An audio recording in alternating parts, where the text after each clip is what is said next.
ಮಂಡ್ಯದ ನಾಗಮಂಗಲದಲ್ಲಿ ಕೋಮು ಗಲಾಟೆ ನಡೆದಿದೆ. ಮುಸ್ಲಿಂ ಗುಂಪಿನಿಂದ ಇದೀಗ ಹಿಂದೂಗಳ ಮೇಲೆ ಹಲ್ಲೆಯಾಗಿದೆ ಅಂತ ಆರೋಪ ಕೇಳಿಬಂದಿದೆ.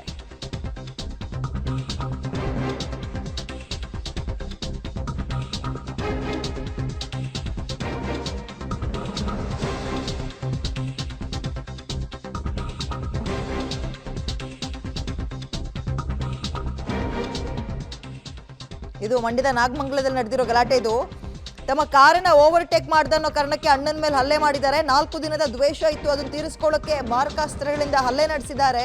ಹೀಗಂತ ಇದೀಗ ಅಭಿಲಾಷ್ ಎಂಬಾತನ ಮೇಲೆ ಹಲ್ಲೆ ನಡೆಸಿ ದಾಂಧಲೆ ನಡೆಸಿದ್ದಾರೆ. ತಡೆಯೋಕ್ ಬಂದವರ ಮೇಲೂ ಹಲ್ಲೆ ನಡೆಸಿ ದರ್ಪ ತೋರಿರುವಂತಹ ಆರೋಪ ಇದೀಗ ಆ ಗುಂಪಿನ ಮೇಲೆ ಕೇಳಿ ಬರ್ತಾ ಇದೆ.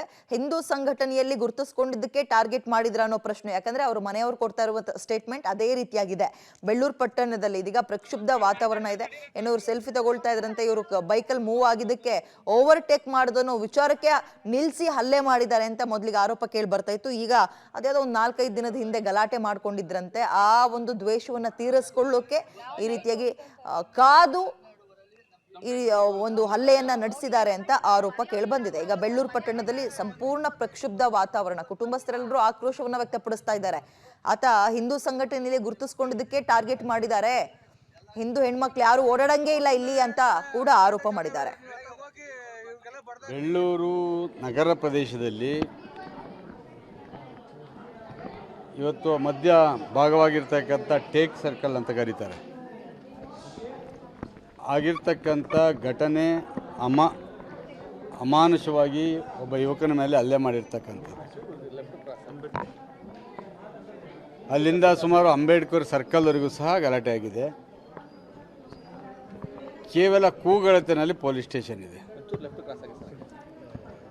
ಇದರ ಜೊತೆಗೆ ಕಳೆದ ಶುಕ್ರವಾರದಿಂದ ಗಂಗಾ ಮತಸ್ಥರು, ಆ ಸಮಾಜದವರು ಗಂಗಾ ಪರಮೇಶ್ವರಿ ಹಬ್ಬವನ್ನು ಪ್ರತಿ ವರ್ಷ ಮಾಡ್ತಾರೆ.